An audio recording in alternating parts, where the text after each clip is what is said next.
tapping 3. I'm going to now cast my commander. Rune-Tail Kitsune Ascendant. When it enters, if I have 30 or more life, it flips from a creature into an enchantment, preventing all damage dealt to my creatures.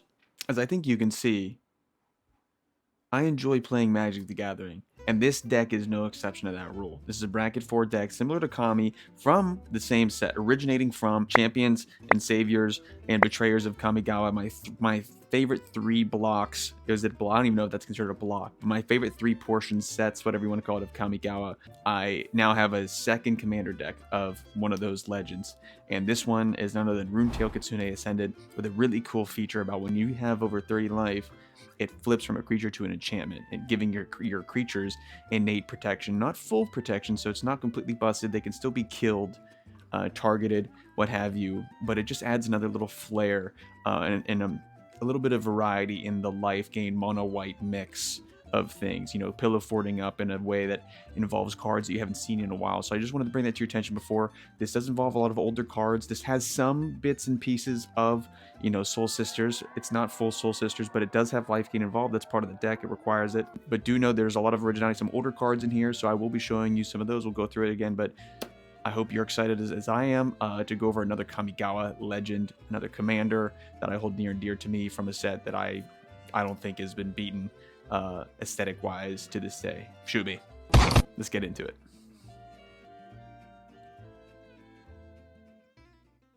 We are indeed in mono white, but don't fall into the trance. Don't fall into the trance. This isn't your typical mono white. We are aware there is Soul Sisters, but listen, this is bigger family than just 2 sisters. All right, we got a larger family here. First and foremost, we start with the mana base. The mana base in monocolored deck. In monocolored deck. The mana base in monocolored decks is typically same, but different, but same. Guys, we have snow-covered lands. Again, I think you understand why we have those. If the combo isn't clear, in monocolored decks, snow-covered lands and this fella right here go hand in hand. Extraplanar Lens, I'll just go over right now. If you don't know, now you'll know. For 3 mana, comes in and imprints target land you have. So any land, it could be any named land. Whenever you exile that land card, you keep it under this card, and then when you tap a land of the same name for mana, you make 2 of that mana that you're tapping for. So when you do this with a snow-covered land, anybody that has a regular plains doesn't get the benefit, because I have mine on a snow-covered plains, and a regular plains does not share the same name. That's why if you run Extraplanar Lens, snow-covered lands are ideal because it works for you, but doesn't work for the rest of the table. Because we're in a monocolored deck, they have a lot more utility than we do, is typically how you can balance that out in your head if you want. This is a strong deck. So you tell yourself whatever you need, sweetheart.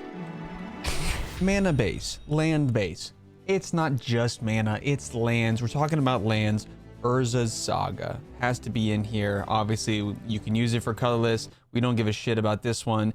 And then the third one can get you a 1-mana artifact. We all know what we're gonna go with that. Next on the list, Reliquary Tower. Everybody knows what this card does, but here it is in case you wanted to read. Emeria of the Sky Ruin.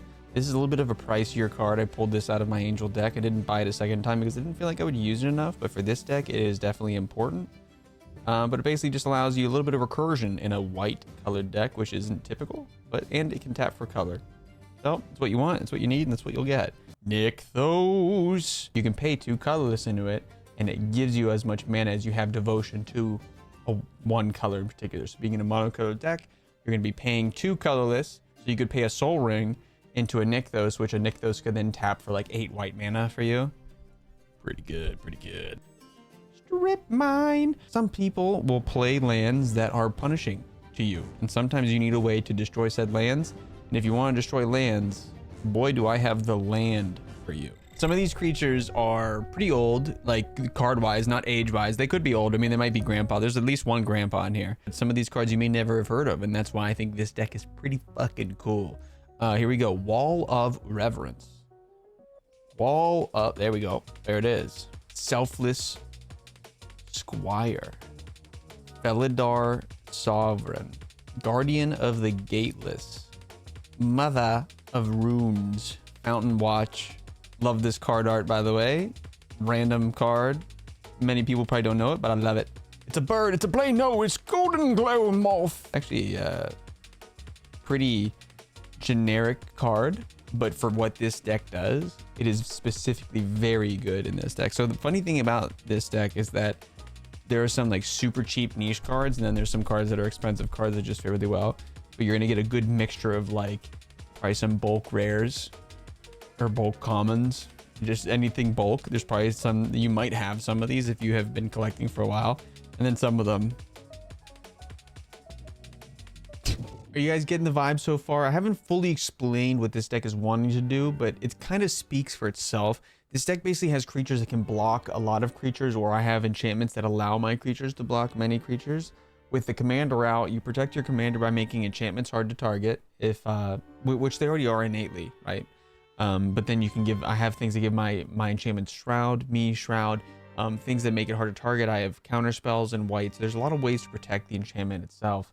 But it being that it's attached to my commander, making my creatures difficult to kill, this deck is primarily focused around using creatures to protect myself, because I myself don't have protection from damage, right? My creatures do. They can still be exiled, they can still be targeted, but if they want to block, they can block whatever they want if my commander enchantment is out. And the cool thing about it is that it allows you to break free from the typical cycle of a life gain mono white deck. It allows you to kind of build in a really cool creatures on top of having multiple ways of winning. You can win with life total, you can win with combat damage, you can win with multiple different things, but this deck allows you to have multiple options in a color that doesn't typically have a lot of options. The commander is what allows it to have some more freedom with the creatures itself. I mean, some of these creatures in here with the right setup can block everything, so I can attack with everything but one creature, and I can keep my one creature to block everything else that comes at me, and it doesn't take any damage, right? So that's the fun thing about this deck, is it's a bracket force. So you're going to be putting yourself in a position to play against really strong decks, depending on whether it's big stompy or whatever, what have you. But this deck allows you to really test the metal of the table and see who can really deal with a monocolored deck that is equipped to kind of handle a little bit of everything. If you're getting targeted by all three people, this deck cannot compete, obviously. But if you're kind of at a table where the attention is being distributed evenly, this deck is going to kind of run the table without people realizing it's kind of running the table. Resplendent Angel, Rock's Faith Mender, Palace Guard, Protector of the Crown. Uh-oh, it's a sister. Soul Warden, Aven Mind Sensor, Ariok Champion, basically a Soul Warden, but for 2 mana. Wow. Serene Master. This one's cool. Well, it requires some thinking. I like thinking. Heliod, Sun Crowned. You guys know this one. I have this one in my Angel deck as well. This one is just too hard to pass up for a deck like this. Archivist of Ogma. This one's really cool. 100-handed one. Basically, you pay for the monstrous cost, and it can then block 99 creatures, an additional. So total 100 creatures this creature could block. And then with Rune-Tail Kitsune, making everything immune to damage. That's pretty freaking good. You guys surely don't know this one. Pretty niche card. Pretty niche. Pretty niche. Not a lot of people have this one. Charismatic Conqueror. I love Phyrexians. All right, I'm just guilty. Arrest me. Arrest that man. I'm guilty of it. Okay, Phyrexians are cool. But one thing I think that is even cooler than just a Phyrexian is a oil slick Phyrexian. Like this one.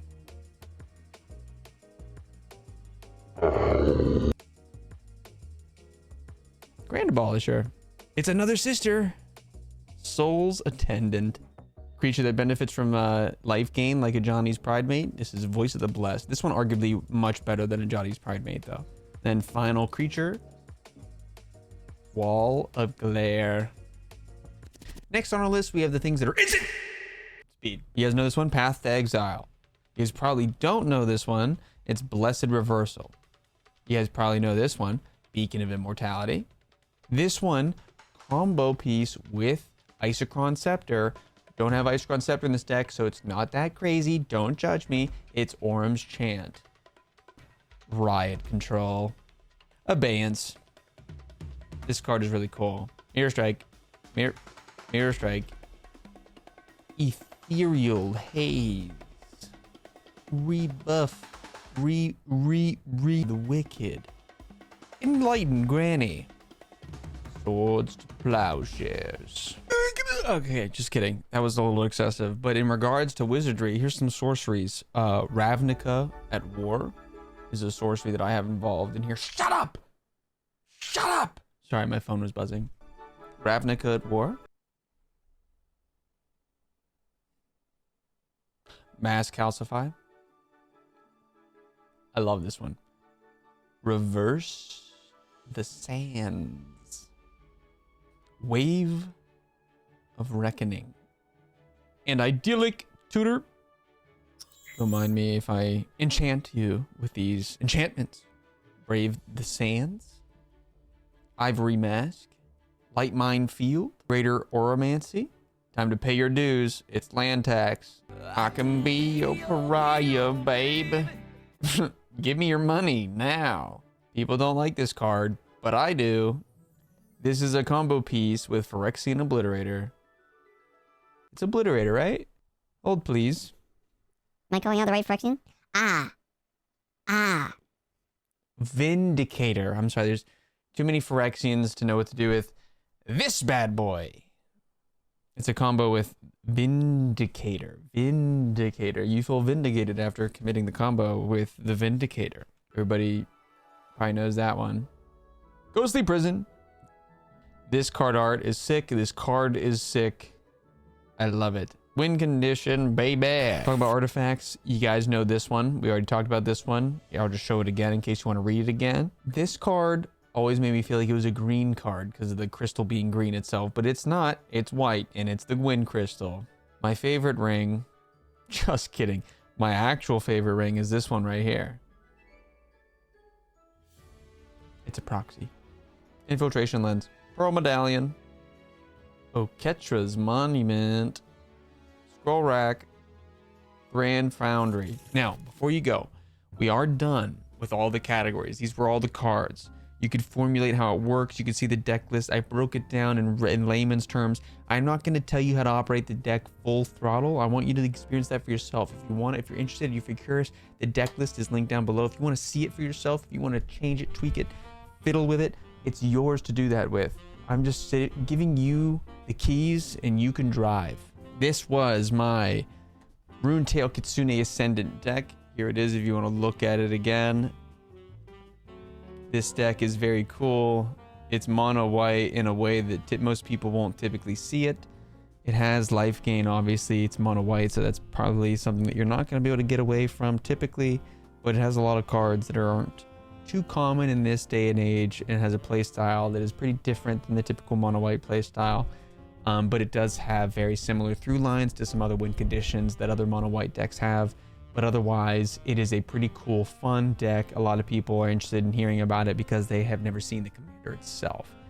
That alone, I think, makes it a deck worth trying, worth looking into. If you're curious, again, I'll have the Archideck link down below. You guys can check it out for yourself and see if you want to do anything to it, or if you want to just take it at face value and maybe copy it for yourself. Give it a shot.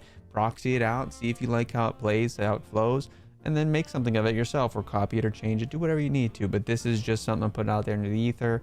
I love this deck. I love monocolored decks. This one is one of those decks I'm going to put top, or not top, but high up on the list. Again, anytime you're in a monocolored deck, I'm always going to recommend snow-covered lands and an extraplanar lens. It's just hard to get away from that value that that's going to provide to you. But yeah, I don't know what else to say. I think you guys pretty much got everything from me for this deck. This deck is pretty straightforward. I don't need to describe what it does too much in depth or in detail, because it pretty much can play itself. It has a lot of staples, and it has a lot of cards that aren't staples, but they speak for themselves. But if you guys are curious, or if there's any questions you have, please leave a comment down below asking what you want. Don't forget to like the video if you enjoyed this. I'm gonna have another deck coming out soon, another deck video coming out soon on another Kamigawa legend. It's gonna be on Hirobi Death's Whale, but this one, because of the votes, I did first. It had more votes, so I figured it should be fair to do it first. and get that out of the way, and then I'll do the next one shortly after. But if you guys like the video, make sure again, like the video. It helps me out a ton. Thank you again for watching. I love you guys. And if you want anything to recommend to me to make a deck out of, also commander wise, this is something I'm interested in. If you guys can show me some cool niche legends or the cool commanders that I could maybe build with. I was kind of trying to pull from my bulk, and I really don't have any multicolored legends that I'm interested in building a deck with now. I'm kind of stagnating on any decks I want to build. I've formulated some decks on Architect, but I haven't, there's nothing I really want to flesh out in paper. But if you guys have any cool niche builds or niche commanders itself, maybe not a build, but a commander you want me to try to build a deck around as like a challenge, that could be also some content ideas there. Let me know, leave a comment down below. But otherwise, I love you guys. Thank you for watching. I'll see you in the next one. Peace.